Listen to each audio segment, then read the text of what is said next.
Winter sucks, right? It's freezing cold, your skin gets dry, you become chemically addicted to chapstick, and daytime hours have a habit of lining up perfectly with the time you're stuck at work. But humanity has always had a way of finding ways to rebel, to look at the shortest, coldest, darkest days of the year, and to say no, we will not be defeated. We will stand up and persist against all odds to make it to the spring.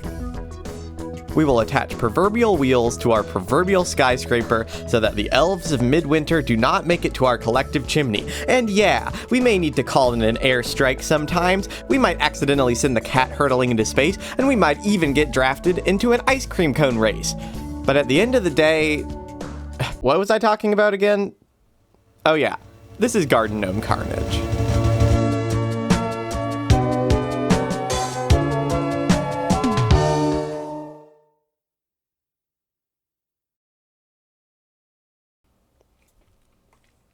On December 2nd, 2007, Daniel Remar, aka Ultimortal, uploaded Garden Gnome Carnage to the Yo-Yo Games sandbox. This was an entry in the YoYoGames.com Competition 01, which was running at the time, and would go on to win second prize. The game has a very minimal story. You play as a garden gnome who hate holidays, and thus have decided to defend your building from pesky elves using any means necessary. In this case, attaching remote control wheels to the bottom of your building, and tying yourself to the chimney with a bungee cord. As one does. The basic gameplay consists of moving the building back and forth to affect the trajectory of your gnome swinging from the top, which you cannot influence directly. By pressing the spacebar, you can grab a brick from the facade of the building and throw it at the incoming elves. On contact with the ground, it explodes, for some reason. There are more complex controls as you become more advanced, but this is the bread and butter of the game. As we begin, elves swarm in from both sides, and we must perfect control of the gnome in order to smack them from the sides of the building. Before long, flying sleighs appear as well, trying to land on the roof and airdrop elves directly by the chimney. Right away, we get some fun synergy between these two elements, as, by smacking an elf into a sleigh, the sleigh will then fall from the sky, earning a combo and also exploding on contact with the ground.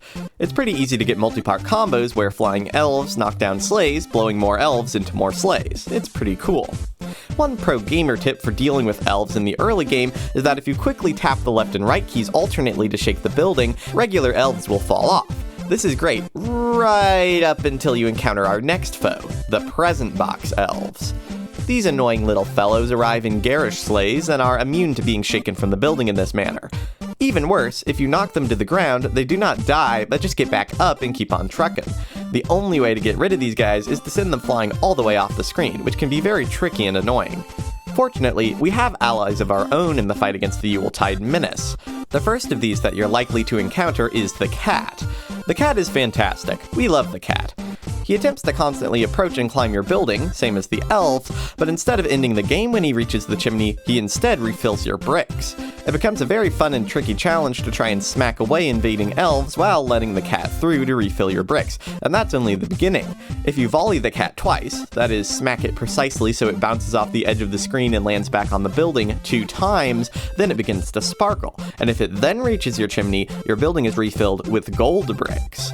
Gold bricks cause much bigger and more violent explosions than the regular old red ones, and we love them for that.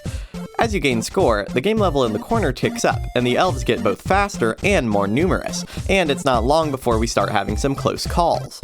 One mechanic that I haven't mentioned yet, but has been available from the start, is that if you're in real trouble, you can press the shift key to call in an airstrike. We have a limited number of these, 3 to begin, but they're almost guaranteed to clear out the screen pretty effectively, so they're always useful to have in a pinch. Outside of airstrikes, if you manage to smack an elf away who gets all the way to your roof, you get this Crikey award, which doesn't do anything, but it's pretty fun regardless. This game has absolutely immaculate 2007 meme flash game vibes, and this is most reflected in some of the choices in sound effects. For example, sometimes when we smack an elf really good, we can hear, "I can see my house from here!" Once we hit 80,000 points, we are rewarded with a second gnome, and this sound plays. Reinforcements have arrived. When you get a really good combo, you get a whoopee, which is very Wall-E, and fills the whoopee meter by 1 point. I'll get back to that. Additionally, if you run out of airstrikes, you can volley the cat a couple of times and an unnamed princess will appear in the window and say, "Please come to the window, I baked an airstrike for you." She surely won't appear in any future videos. Getting back into the gameplay, let's talk some more advanced strategies, because there's actually a lot we've left to cover there. One major one of these that I haven't even touched on yet is wind control. By pressing A and D, you can affect the direction of the wind on screen. This changes the trajectory of any flying object, from bricks to bombs to elves themselves. In my experience, this is most useful when the present elves are parachuting down from their sleighs, as you can often just blow them off the screen without them ever landing, which saves a lot of headache. This can also be used, though, with a bit of quick execution, to help guide the cat when trying to volley it for gold bricks, or even help steer flying elf corpses into sleighs to increase the combo meter and get more whoopies. And speaking of that, after filling the whoopee meter and getting enough high combos, when you press space, the entire game world is replaced with... And now for something completely different, Anna.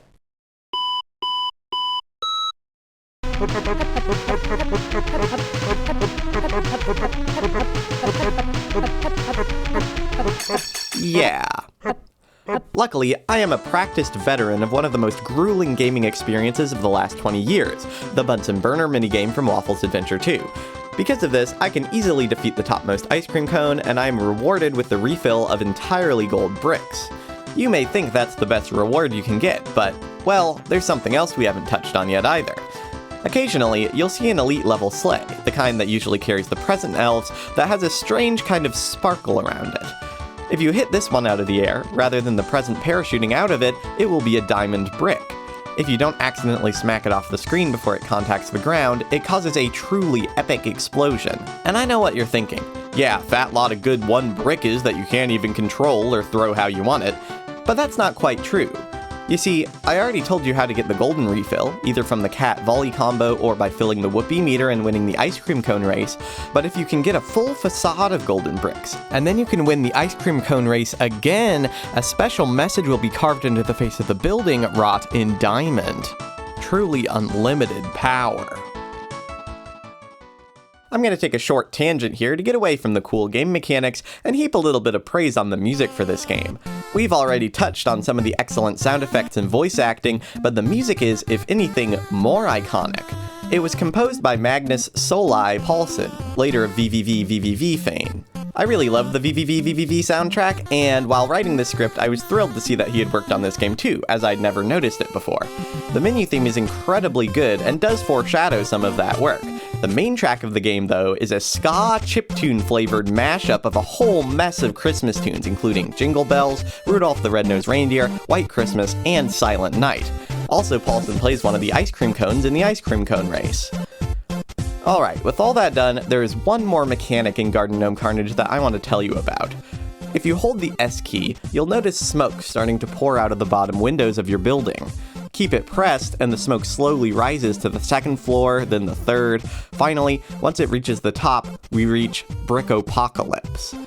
Every single brick on the building is flung from the facade, filling the screen with explosions and flying elves, and of course, completely disabling your ability to use bricks anymore until you can get a refill. Hey, are you all thinking what I'm thinking?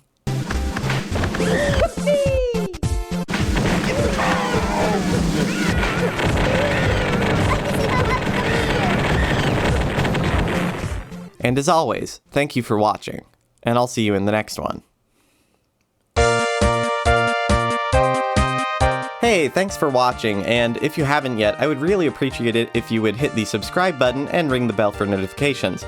This was a really fun one to do, as I love a lot of Ultimortals games, including Castle of Elite, Hyper Princess Pitch, and of course, Iggy, which I will invariably cover all of those in the future if you were wondering. My next video will be my last of the year, and I'm planning another really fun holiday-themed games from the vault, so if you want to stick around for that, make sure you're subscribed and have notifications on. Alright, thank you all, and again, I'll see you in the next one.